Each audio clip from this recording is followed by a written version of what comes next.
The Oreshnik is a re-engineered intermediate-range ballistic system built for speed, survivability, and effect distribution, a weapon that blends the RS-26 Roubaix developmental lineage with deliberate design choices for multiple re-entry bodies and sub-munition delivery. Its first recorded combat employment on 21 November 2024 was simultaneously a test, a demonstration of capability, and a strategic message. A road-mobile launch that reached hypersonic terminal velocities and delivered multiple warheads against a single target complex. Technically, Oreshnik sits in a distinct niche. Range and boost profile place it between theater ballistic missiles and true ICBMs.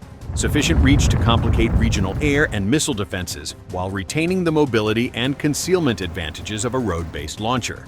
Open assessments link its architecture to RS-26 design work. Shortened or modified boosters, compact post-boost vehicles, and MIRV-style dispersal mechanisms, which together enable multiple independently separable re-entry bodies or clustered submunitions to arrive within seconds of each other at hypersonic speeds. That terminal velocity is the defining feature. Kinetic energy at Mach 10 plus significantly magnifies destructive potential and complicates existing interceptor timelines. Operationally, the system is a dual-use escalation force. Its payload options, reported conventional high-explosive fragmentation clusters or strategic nuclear devices, give planners a toolkit for both area denial and strategic coercion. That duality shapes doctrine.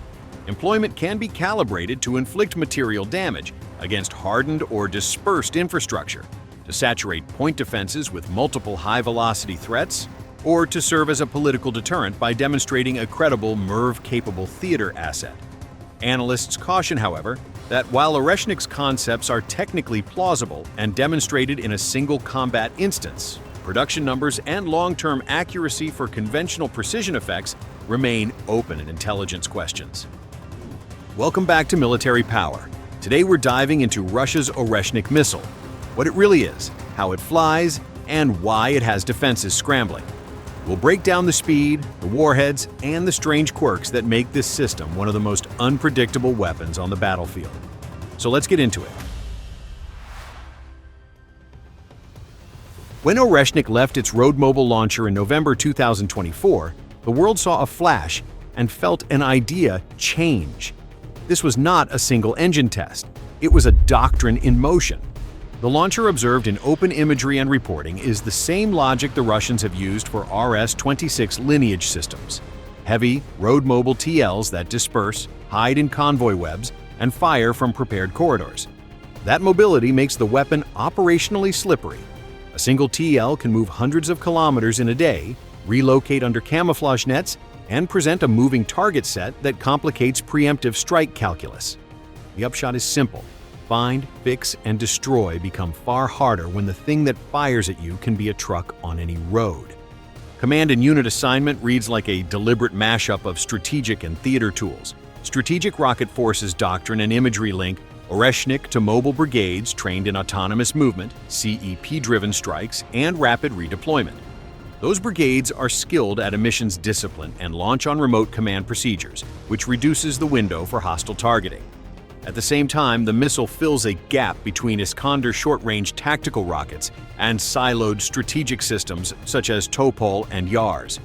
By sitting in that middle lane, Oreshnik can be task-organized for 3 missions: coercive theater strikes from deep rear area positions, saturation attacks designed to break layered defenses, and signaling strikes that recalibrate an adversary's political calculation. The launcher is just one piece.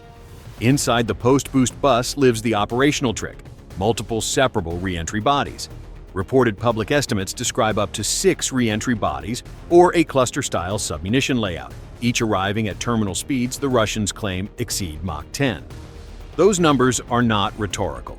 At Mach 10, a re-entry body closes at roughly 3,430 meters per second. For the defender, that compresses sensor, decision, and interceptor timelines into measured tens of seconds. Radar tracks multiply, association algorithms struggle, and human decision loops fray. A single salvo becomes a test of software, process, and money, because each incoming track can force launch of an expensive interceptor. Warhead options turn tactical ambiguity into strategic leverage. Oreshnik has been described in open reporting as dual-capable, configurable for conventional submunitions, unitary penetrators, or nuclear packages. Concretely, conventional submunition loads are optimized for area denial, runway cratering, fuel terminal destruction, and logistics node disruption, while unitary penetrators paired with delayed fusing target hardened hangars and subterranean facilities. The nuclear option is the ultimate escalation card. Its mere possibility forces adversaries to treat every launch as a potential strategic event. That ambiguity shapes whole-of-government crisis responses well before the first fragment hits the tarmac. Production scale and cost drive doctrine. Public budget analogs and authoritative U.S. studies put hypersonic unit costs in a broad band, roughly $15 million to $18 million per unit for air-launched prototypes in production scale, and higher for ground-launched boost glide designs. Comparable Army estimates for ground boost glide concepts have quoted numbers in the $40 million range per missile. Using these reference points, a reasonable working estimate for a complex MIRV-capable hypersonic like Oreshnik is tens of millions per round when produced at scale, likely higher in early limited production batches. That price tag explains selective employment, sparing use for high-value targets, signaling strikes for coercion, or concentrated salvos when commanders want to drain adversary interceptors and force replenishment. Defenders count dollars too. Modern interceptors carry steep per-shot prices. Patriot Patch-3 MSE interceptors are routinely priced in the mid-single-digit millions of dollars per missile, while ship-based SM family interceptors can range from single-digit to tens of millions per round depending on variant. That economic mismatch is part of Oreshnik's effect. Using one hypersonic round to force the expenditure of multiple multi-million-dollar interceptors is a war economy lever. The result is a cascading logistics problem. Reloads, transport, and forward stockpile distribution suddenly become decisive campaign variables. How Oreshnik changes the map is both tactical and cognitive. Tactically, air bases, repair yards, fuel hubs, and logistics railheads that once had hours of warning must now be defended for minutes or even seconds. Carrier strike group commanders must calculate pre-departure risk corridors based on assumed depth of launcher penetration inland.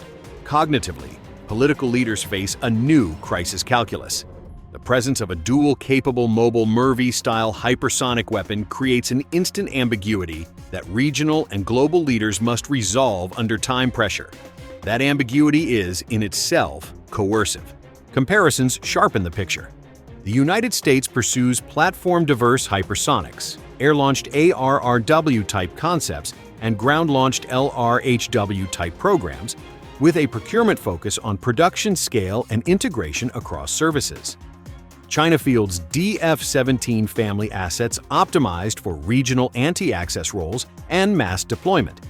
Estimated DF-17 ranges commonly cluster around 1,600 to 2,500 kilometers. Russia's comparative edge with Oreshnik is operational mobility and the political punch of early combat use. In short, the US brings industrial depth, China brings scaling and doctrinal mass, and Russia brings a low-volume but high-impact capability that rewrites response timelines. What makes Oreshnik unique is not just speed. It is the way that speed reshapes choices on the map, in the command post, and in the pockets of those who must pay to stop it. Witness accounts and technical reads place the missile's terminal velocity between Mach 10 and Mach 11, roughly 12,300 kilometers per hour to 13,600 kilometers per hour, meaning an object covers about 3.4 to 3.8 kilometers every second. Those are not abstract figures. They compress defensive timelines from minutes into tens of seconds and force planners to think in seconds rather than hours.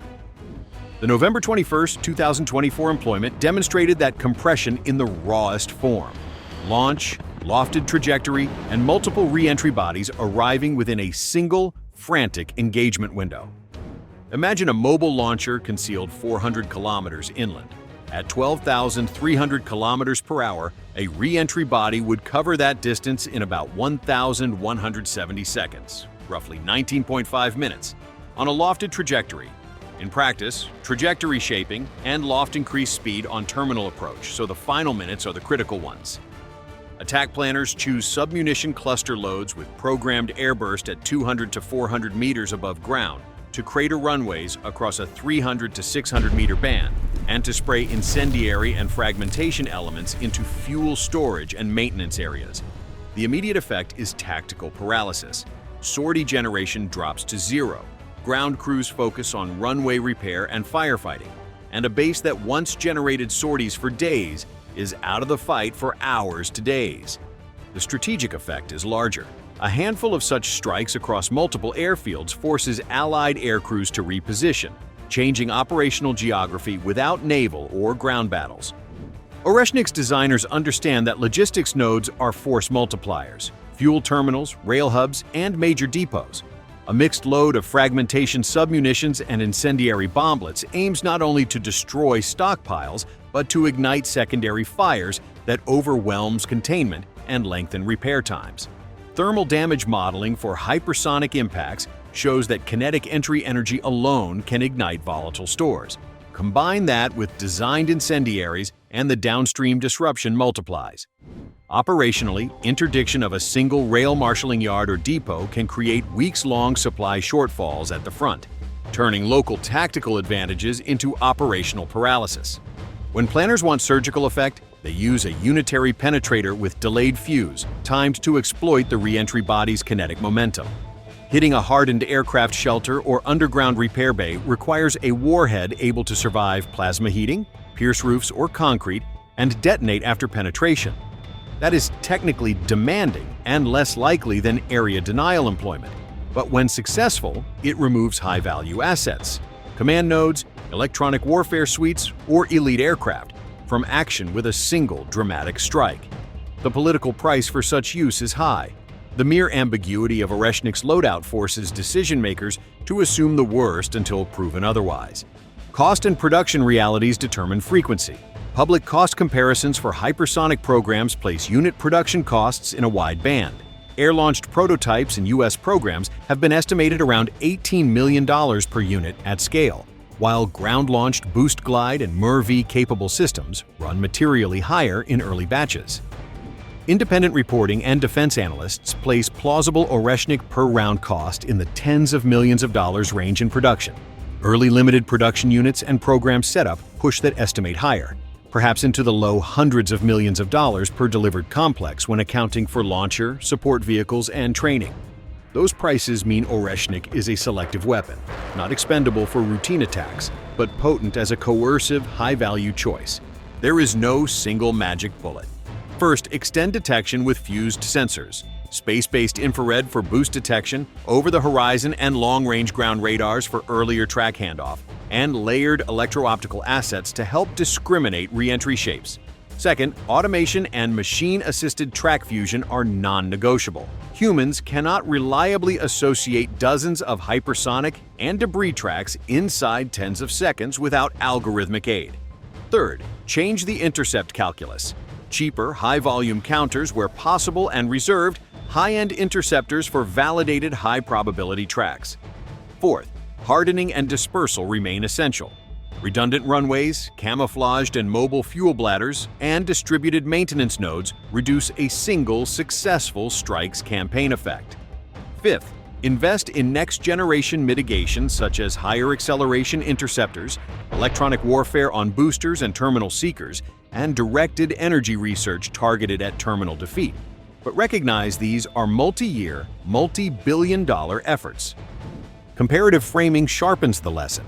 China's doctrine pairs maneuvering hypersonic glide vehicles with massed deployment strategies to shape regional denial. Ranges cited for DF-17 class hybrids commonly sit in the 1,600 kilometers to 2,500 kilometers band, optimized against naval and forward theater targets. The United States focuses on platform diversity and production scale across air, sea, and land to dilute risk and increase salvo potential. Russia's Oreshnik buys mobility, tempo, and political leverage, fewer rounds with outsized psychological and operational effect. In a confrontation that values timing and ambiguity, even a small inventory can reshape strategy if used sparingly and visibly. Imagine a single launcher 400 kilometers away that, in under 20 minutes at Mach 10, can crater runways, torch depots, and force multi-million-dollar defensive responses. Would your nation invest the billions to change that calculus, or accept the new normal? That question is the pulse of Oreshnik's strategic value. Not only what it destroys, but how it forces an entire alliance to spend, plan, and decide differently long before the next missile leaves its launcher. So here's the truth. Oreshnik is not just a missile. It's a stopwatch that starts the second it leaves the launcher. And by the time it hits, the world has already changed. What do you think? Could Patriot, Aegis, or Iron Dome stand against something flying at 13,000 kilometers per hour? Or is this the weapon that finally outruns defense itself? Drop your thoughts below, smash that subscribe button, and join us as we uncover the next chapter in the race for hypersonic dominance. The future of war is here, and it's faster than you can imagine.